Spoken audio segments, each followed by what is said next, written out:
Crick Creeters. The author is Jennifer Keats Curtis and Stroud Water Research Center.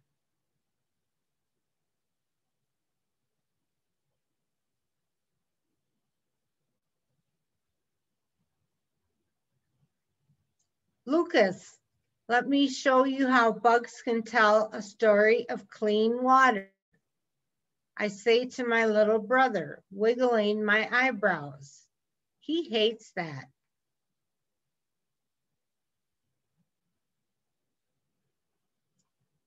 Lucas rolled his eyes, but followed me to the house. We grabbed the same tools that scientists use: rubber boots, a net, a bucket, and small painter brushes. We tug on our boots and head back to the freshwater creek. Galump. We step right into the water. This part of the creek is called a riffle. It's shallow and the water runs fast enough over the rocks to make a bubbling noise. Downstream is a pool. It's deep and the water is calm. I splash around water into our bucket and plop it next to a tall sycamore tree. Quickly, I spin around before Lucas can push me. That water is cold.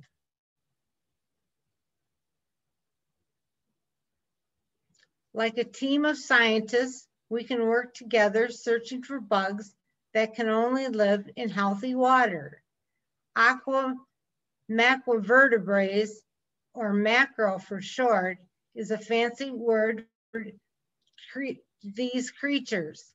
If you break down the word, it's easy to understand. Aqua means water, macro means big. In this case, big enough to see with our eyes. No microscope is needed.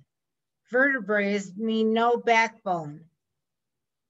Young macros called larvae or nymphs live in water.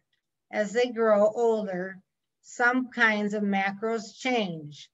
They go into metamorphosis. These adult flies around and live near water, while the other adults may spend their whole life living underwater.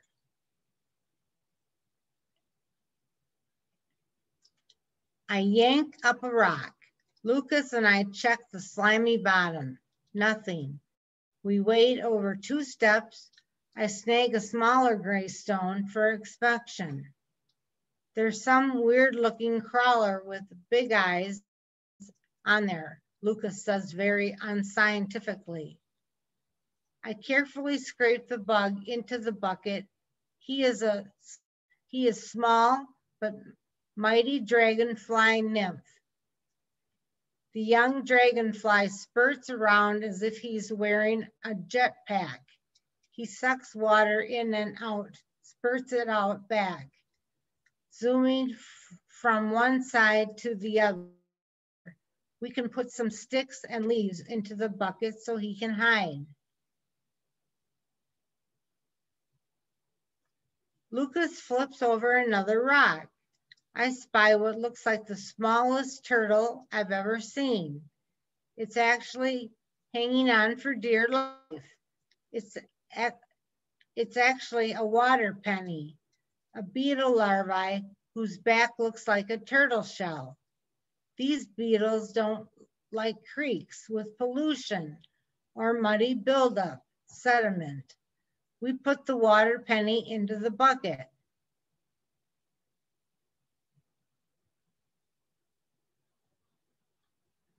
You can probably tell that these camouflaged creek critters are hard to spot. They can be as small as your eyelash or as big as your thumb. They hide in and underground stones and pebbles. Some skitters are into large enough bunches of leaves called leaf picks. You can scoop up the packs with the net and slowly swift through and check what's in there. We really want to find mayflies, stoneflies, and caddisfly flies. These bugs are not the most sensitive to pollution. They often cannot live in dirty waters. If we find them, we'll know our creek is healthy.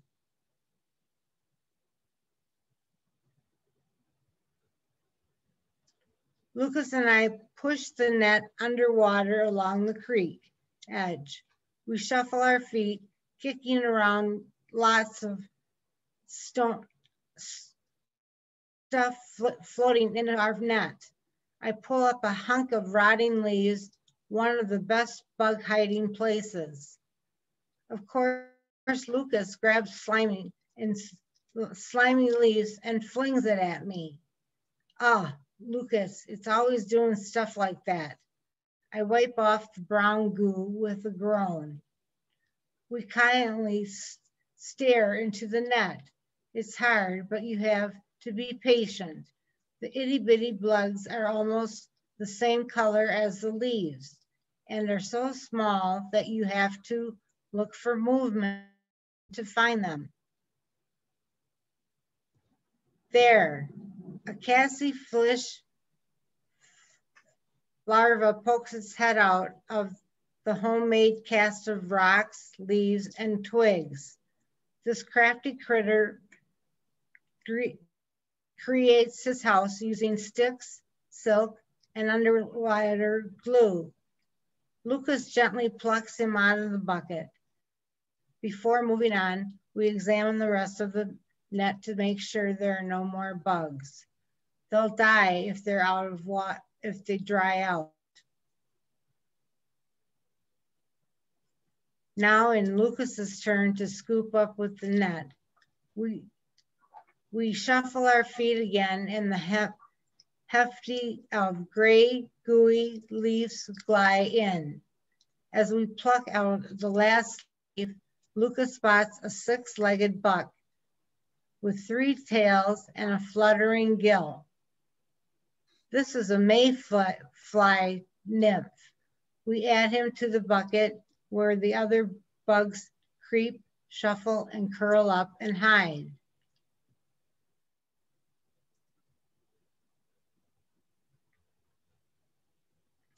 I peer into the bucket, but don't see the dragonfly.